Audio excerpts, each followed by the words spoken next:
Mini auto switch working किस तरह होती है। आप देख सकते हैं अभी हमने पावर सप्लाई को ऑन किया है। डिले इंडिकेटर और हेल्थी इंडिकेटर ब्लिंक कर रहा है। नॉर्मली ऑटो स्विच में 30 सेकंड का डिले दिया गया होता है।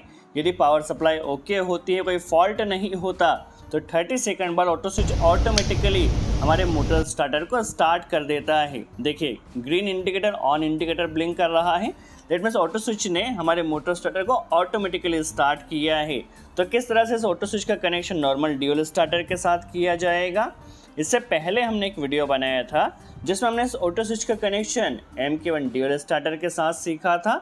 यदि आप MK1 ड्यूल स्टार्टर के साथ कनेक्शन सीखना चाहते हैं तो लिंक आपको डिस्क्रिप्शन में मिल जाए। अभी के लिए इस ऑटो स्विच का कनेक्शन नॉर्मल ड्यूल स्टार्टर के साथ किस तरह किया जाएगा समझ लेते हैं। देखिए अभी हमने सिंपल सा ड्यूल स्टार्टर बनाया है।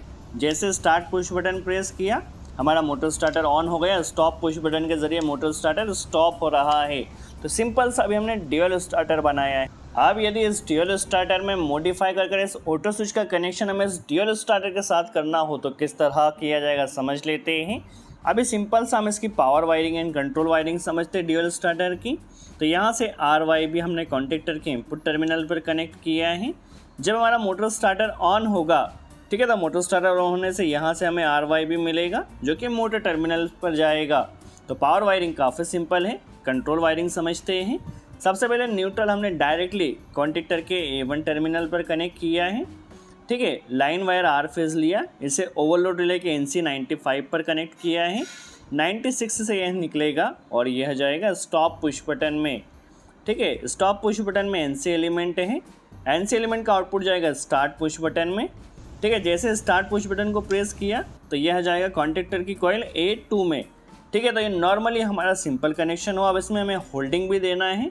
तो होल्डिंग के लिए हमने क्या किया है, यहाँ से कॉइल से ही एक कनेक्टर लिया और इसे एनो टर्मिनल पर कनेक्ट किया है।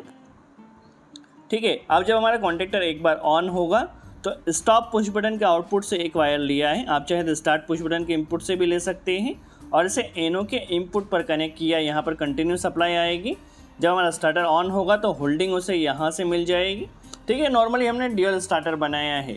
अब इसी को मॉडिफाई कर इसमें हमें ऑटो स्विच का कनेक्शन करना है।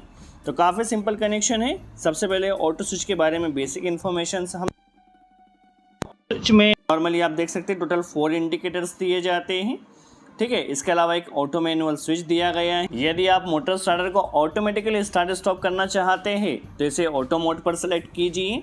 यदि मैनुअली पुश बटन के थ्रू आपको स्टार्ट स्टॉप करना है स्टार्टर को तो इसे मैनुअल पर सेलेक्ट कर दीजिए। ठीक है, अभी के लिए हम इसे ऑटो मोड पर ही रहने देते हैं। ठीक है, इस ऑटो स्विच में फर्स्ट इंडिकेशन हेल्थी का दिया गया है। यदि हमारी पावर सप्लाई ओके रहेगी, जो कि हमें input power supply RYB connect करना है, यदि पावर सप्लाई ओके रहेगी तो हेल्थी इंडिकेशन ब्लिंक करेगा। यदि कोई फॉल्ट आता है, अंडर वोल्टेज, ओवर वोल्टेज या एनी अदर फॉल्ट, सो फॉल्ट इंडिकेटर ब्लिंक करेगा। ठीक है, कोई भी यदि पावर सप्लाई का फॉल्ट होगा। इसके अलावा डिले इंडिकेटर दिया गया है।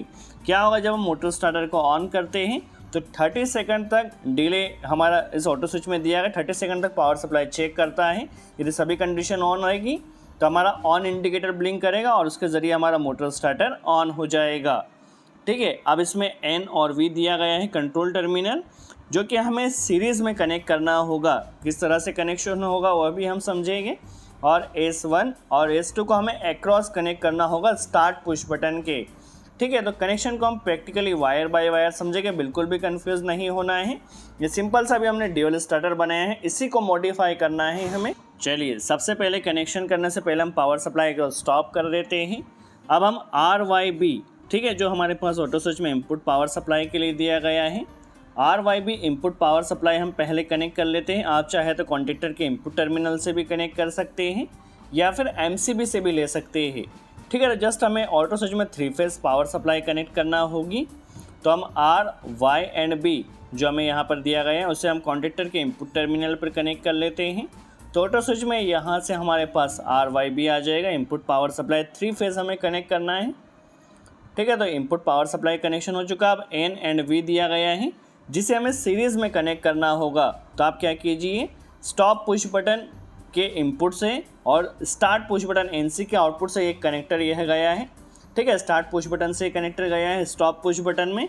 तो इस कनेक्टर को आपको रिमूव कर देना है क्योंकि ये सीरीज कनेक्शन है। जस्ट हमें ऑटो स्विच के थ्रू इस सीरीज कनेक्शन को बनाना है। कनेक्टर को रिमूव कर दिया है। अब क्या करना है, वी वायर को लेकर इसे स्टार्ट पुश बटन के इनपुट पर कनेक्ट कर देना है। ठीक है, वी वायर को स्टार्ट पुश बटन के इनपुट पर कनेक्ट किया है। जो एन वायर है, ग्रे वायर, इस एन वायर को स्टॉप पुश बटन के आउटपुट पर कनेक्ट करना है जहां से हमने लिंक को रिमूव किया था।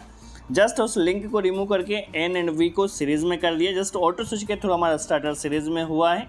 अब S1 और S2 का कनेक्शन करना है। तो S1 और S2 को हमें अक्रॉस या पैरेलली कनेक्ट करना है स्टार्ट पुश बटन के। That means start push button के थ्रू हम मैनुअली स्टार्टर को स्टार्ट स्टॉप करते हैं। जस्ट अब क्या होगा, ऑटो स्विच के थ्रू स्टार्ट स्टॉप होगा।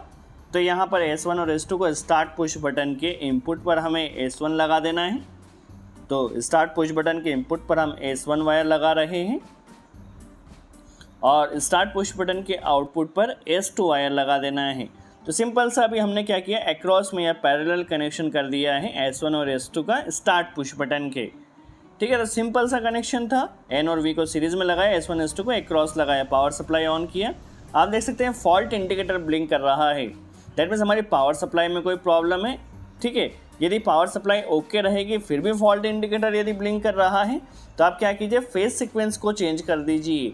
ठीक है, यदि फेज सीक्वेंस आपका चेंज रहेगा तो भी आपका motor auto switch motor starter को स्टार्ट नहीं होने देगा।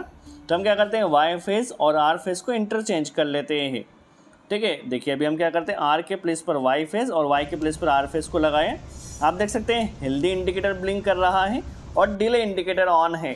ठीक है, delay indicator that means 30 second तक ऑटो स्विच पावर सप्लाई को चेक करेगा।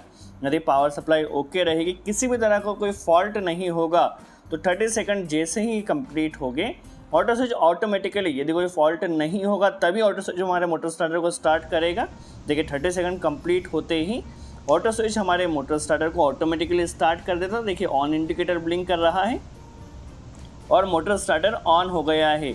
अब इस कंडीशन में यदि आप मोटर स्टार्टर को स्टॉप करेंगे तो स्टॉप नहीं होगा क्योंकि ऑटो मोड पर है। यदि आपको पुश बटन के थ्रू से स्टार्ट स्टॉप करना है तो इसे मैनुअल मोड पर सेलेक्ट कीजिए। अब आप मोटर स्टार्टर को मैनुअली स्टार्ट स्टॉप कर सकते हैं। सो आई होप आपको यहाँ पर कॉन्सेप्ट क्लियर हुआ हो, मिनी ऑटो स्विच को सिंपल ड्यूल स्टार्टर के साथ किस तरह कनेक्ट किया जाता है। यदि वीडियो अच्छा लगा हो तो लाइक का बटन ज़रूर प्रेस करें